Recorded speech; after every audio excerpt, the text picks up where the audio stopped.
Hi, welcome back to hiSTORY. Today we're reading Let's Visit James Monroe, written and illustrated by Julia Livi. On a visit to Fredericksburg, Virginia, Grandma Mac and her two grandchildren, Carl and Jessica, were eager to visit the James Monroe Museum. They had heard that the James Monroe's desk had a secret compartment filled with mysteries. The museum's jolly director greeted the family. Grandma Mac was relieved. Carl always asked so many questions, and Jessica could be difficult to please. The director led them into a room containing a grand portrait. This is James Monroe, the 5th President of the United States. Our museum has many artifacts like this that help tell his story. You might even say they make history come alive, he said with a smile as he left the room. Before Grandma Mac and the kids could ask the director what he meant, they heard someone say, "Hello, I'm pleased to meet you." They saw an image of James Monroe emerge from the portrait. What was happening? Were they traveling back in time? Jessica and Grandma Mac stood in shock, but Carl didn't miss a beat. He watched in amazement as President Monroe grabbed a sword from its place in an exhibit. "Did you use that in the Battle of Trenton?" Carl squeaked. "Maybe," Mr. Monroe replied playfully.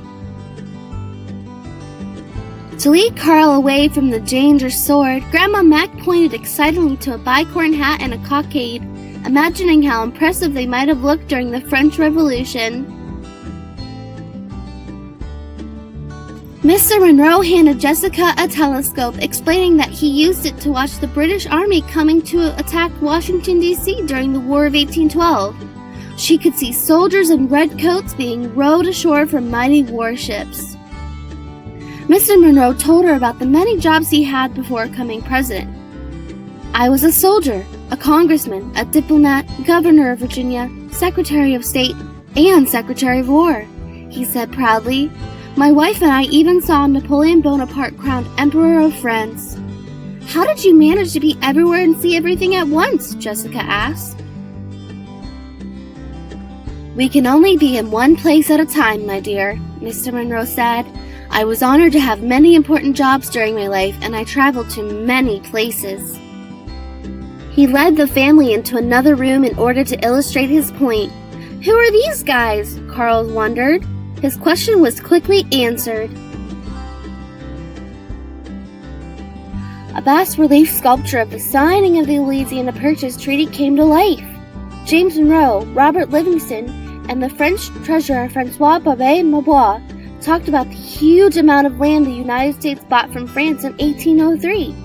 Jessica was fascinated. Carl was a little distracted. Grandma Mac found herself looking into the eyes of Emperor Napoleon. Mabois was surprised and asked in French, "What are you doing here, dear Emperor? Have there been any changes in the orders?" The Emperor, working his charm, wasn't quite paying attention. "Wait, did you spend your entire career traveling?" asked Carl. "Of course not. He lived in the White House," answered Jessica. President Monroe took Jessica's cue to snatch up a key to the White House and show everyone around. Mr. Monroe introduced them to his daughters, Eliza and Mariah. He would have introduced them to his wife, Elizabeth, and the servants, but they were terribly busy, after all. The White House did not run itself. Jessica approached a young black woman who said her name was Mima. Are you a slave?" Jessica asked. "That's what they tell me," Mima said. Jessica had learned about slavery in school, but had never imagined she'd see it firsthand. "My mother was born in Liberia," Jessica told Mima. "It's a country in Africa created for people who used to be slaves, with a capital called Monrovia." As she said this, Jessica looked at Mr. Monroe in wonder. "Yes, it's named after me," he said quietly. "Life is filled with many good and bad things, no matter where or when you live." After talking to Mima a little bit longer, Jessica insisted on having all the kids set the table together. Mr. Monroe escorted the family to another room to socialize. Everyone was charmed by the sweet melody Mariah played on the pianoforte. Grandma Mac was mesmerized by a case full of jewelry. Miss Monroe kindly offered to help her try on a necklace. It sparkled like stars in the sky. Eliza was amused by Carl licking his lips at the smell of hot chocolate. Naturally, she poured everyone a cup using the Monroe's White House china. "Wow, this is so thick and kind of spicy," explained Carl before taking a second gulp.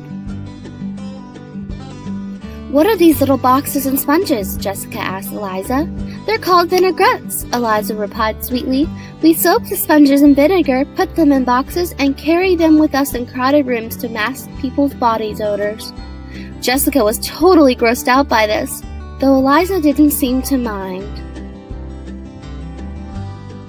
At last, Mr. Monroe led the family to his beautiful French desk. "Can we see the secret compartment?" Carl asked. Mr. Monroe smiled. "There is a little compartment in the back, but it really isn't a secret," he said. "What's really important about this desk is that I used it when I declared European countries could no longer interfere with the countries in our part of the world. People later called it the Monroe Doctrine," he said proudly. Grandma Mac and the children were impressed. Who needed a secret compartment when they were having such an exciting experience? As the director walked in, Carl's chocolate cup disappeared. The director wasn't puzzled at all. "I guess you found out what I meant about history coming alive," he said with a twinkle in his eye. Jessica had realized Eliza wasn't there, and Napoleon vanished just as Grandma Mac was giving him a kiss. The director thanked them for visiting and showed them to the exit.